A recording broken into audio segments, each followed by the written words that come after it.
Counter থাকবে যেন সবাই সহজেই অ্যাক্সেস করতে পারে, প্রয়োজন অনুযায়ী পানি পান করতে পারে। কিন্তু সবচেয়ে ইম্পর্টেন্ট পার্ট যেটা টিকিটটা তারা কীভাবে পাবে, সেটা আগের দিন 24 ঘন্টা আগে মাত্র ছাড়া হচ্ছে এবং সেটাতে ক্লিয়ার ইনফরমেশন মাত্র দেওয়া হবে। সো আপনার মানে এই ড্রাইভারটা কে নেবে, কিংবা আসলে আপনি এটা কীভাবে দেখছেন যে শুধু আগের দিন আপনারা টিকিট দিতে পারছেন না? ড্রাইভার তো অবশ্যই আমাদেরকে নিতে হবে, সিম্পল ইজ দ্যাট। যারা খেলা দেখতে আগ্রহী, যারা খেলা দেখতে চান, তাদের কাছে তথ্যটা আরও আগে যাওয়া উচিত ছিল। না যাওয়াটার দায়টা কিন্তু completely simple is that.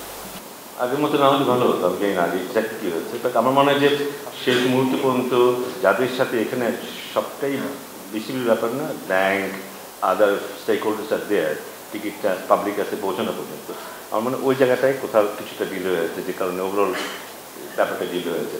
But যে দায়টা আর কাউকে তো দেওয়া যাবে না, দায়টা কিন্তু ক্রিকেট বোর্ডে, তো সেই দায়টা মাথা পেতে নিচ্ছে চলবে।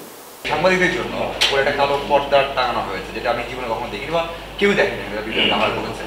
এই রিজনটা কেউ আসলে এভাবে বলতে পারছে না, বিভিন্ন সময় বিভিন্ন জন জানাচ্ছে। বাট যদি আমরা সাংবাদিকরা ইম্পর্টেন্ট হয়ে থাকি, মানে বিসিবির জন্য অথবা ক্রিকেটের জন্য, তাহলে এটা কেন এবং কবে এটা সরানো হবে, কোনো আইডিয়া আছে কিনা? আমাকে যেটা বলা হলো সেটা হচ্ছে যে এটা খেলোয়াড়দের কাছ থেকে এসছে, তারা এখানে একটু প্রাইভেসি চাচ্ছে, তারা এখান থেকে প্রাইভেসি চাচ্ছে। যদি হয়ে থাকে আমরা এটা ফার্দার ভেরিফাই করতে পারি। ডেফিনেটলি আমরা চাইবো যে মিডিয়া যেন সহজে কাভার করতে পারে, এটা ডেফিনেটলি চাইবো। বাট আমি জানি না, এটা আরও ডিটেল আমি হয়তো যাওয়ার চেষ্টা করবো এবং দেখবো যেটা কী অবস্থা হচ্ছে, এবং যদি মনে করি এটা ওপেন করে দেওয়া উচিত, তাহলে ডেফিনেটলি আমরা এটা ওপেন করে দেবো।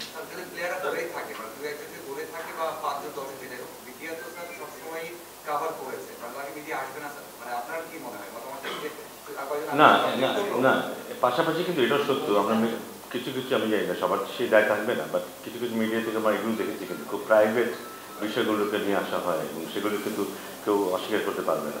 সেখানে যদি যারা ভিকটিম হয়, যারা তারা যদি বলে যে এই জিনিসটা থেকে আমরা মুক্তি চাই, তাহলে সে ব্যাপারে আমাদের পাশে দাঁড়ানো দরকার। বাট আমার মনে হয় এই জায়গাটা একটা জায়গায় দাঁড়ানো দরকার, যেখানে মিডিয়া তার কাজ যেন সহজে স্বাভাবিকভাবে করতে পারে, বাট তারও একটা ব্যারিয়ার থাকবে নিশ্চয়ই। সেই ব্যারিয়ার কাউন্টার থাকবে যেন সবাই সহজেই অ্যাক্সেস করতে পারে, প্রয়োজন অনুযায়ী পানি পান করতে পারে।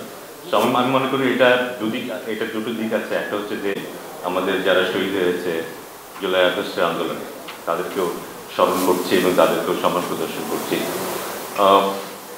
আশা করব যে এটা সবার দৃষ্টি আকর্ষণ করবে। এর মধ্যে দিয়ে আমরা একদিকে যেমন খেলায় নিবেদিত থাকবো, তার পাশাপাশি যাদেরকে আমরা হারিয়েছি, যারা আন্দোলন করেছে, যারা আহত হয়েছে, তারাও আমাদের পাশে থাকবে।